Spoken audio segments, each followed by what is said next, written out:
साहब, चाय। रख दो।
रामू, जी। कोई घर आया था? नहीं साहब।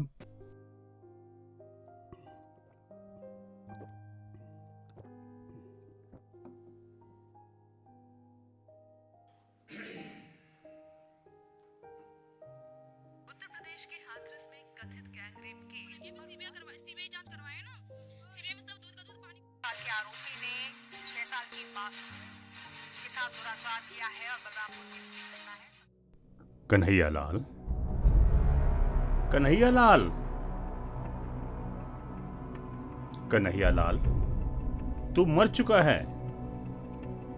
देश में गैंग रेप हो रहे हैं, महिला उत्पीड़न हो रहा है, दरिंदगी हो रही है, लेकिन तुझे क्या फर्क पड़ता है? तू तो अपने काम में मस्त है ना। खड़ा हो, आरोपियों की गिरफ्तारी की मांग कर, कैंडल मार्च निकाल, कुछ कर, कुछ कर, कुछ कर। जिस बेटी का गैंग रेप हुआ वो तेरी बेटी नहीं थी, वो किसी और जाति की थी। सब मरे हुए लोग हैं। पहले निर्भया कांड, दरिंदगी की हदें पार कर दी, फिर हाथरस कांड, दिमाग सुन कर दिया सुन, फिर बलरामपुर कांड।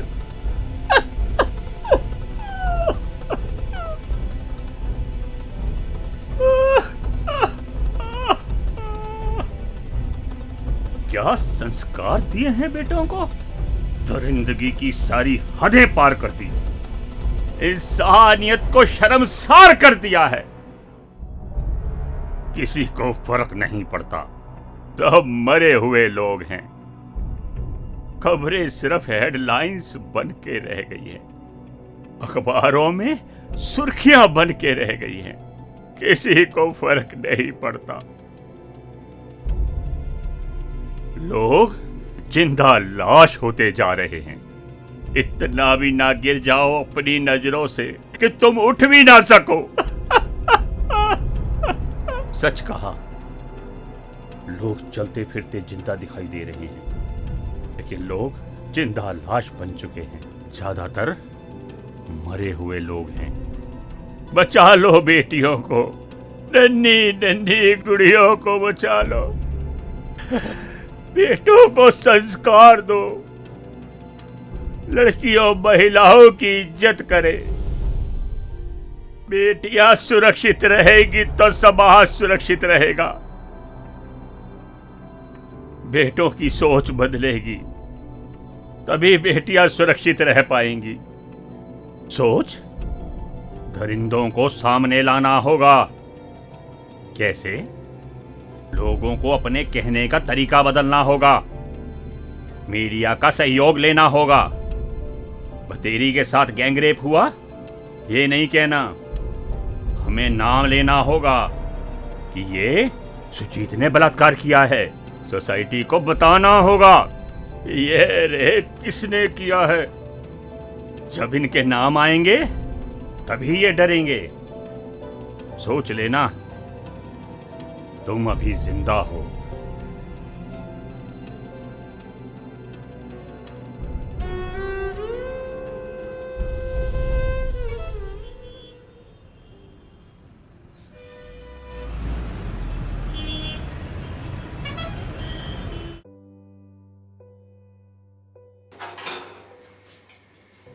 तुम्हारा ना ये ठीक है, बस अभी ऑफिस से आया हूँ, अब फिर बाहर जा रहा हूँ। और मैंने तुमसे कहा था कि मेरे को शॉपिंग करने जाना है शादी की। ये लो चाय। क्या परेशानी है? अभी तो ऑफिस से आए हो, फिर क्यों बाहर जाना है वापस? मैं क्या बताऊं, पता नहीं क्या वजह है, मुझे हर आदमी मरा हुआ दिखाई देता है।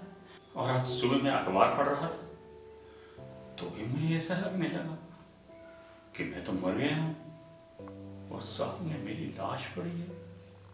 ये कैसी बातें कर रहे हो आप? रोज ऐसे सपने। कल आपने शर्मा जी की मौत का सपना देखा और उससे पहले सिद्धार्थ जी को भी तो आपने देखा कि वो मरे पड़े हैं।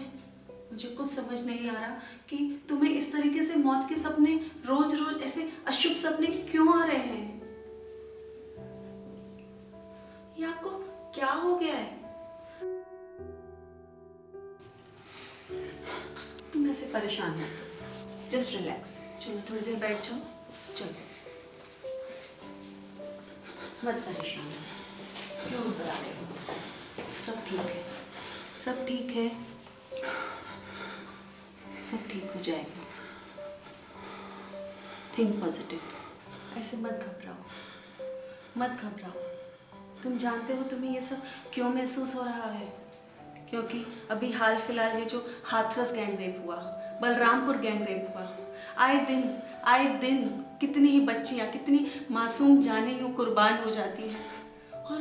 और हम और ना जाने सारी दुनिया अपने काम में उलझी रहती है। किसी को रत्ती भर फर्क नहीं पड़ता कि उनके जख्मों को, उनकी सिसकियों को सुनने का, और उसी चीज का गिल्ट तुम्हें अंदर ही अंदर खाता है। तुम्हें लगता है कि तुम मरे हुए हो, हर इंसान मरा हुआ है। अगर तुम चाहते हो कि तुम उन सब लोगों की तरह मरे हुए ना महसूस करो, तुम्हारा ज़मीर जिंदा रहे, तो उठो, सुनो अपने मन की आवाज़ उठाओ इस अन्याय के खिलाफ, मांगो न्याय उस बच्ची के लिए, उठाओ आवाज़। और जब तक हम लोग अपने मन की आवाज़ सुनकर न्याय के लिए आगे नहीं बढ़ेंगे ना, हर जिंदा आदमी मरा ही रहेगा, तुम्हें मरा ही दिखेगा। तुम मत मरो, तुम उठो, मशाल उठाओ और इंसाफ मांगो उन बच्चियों के लिए। जाओ।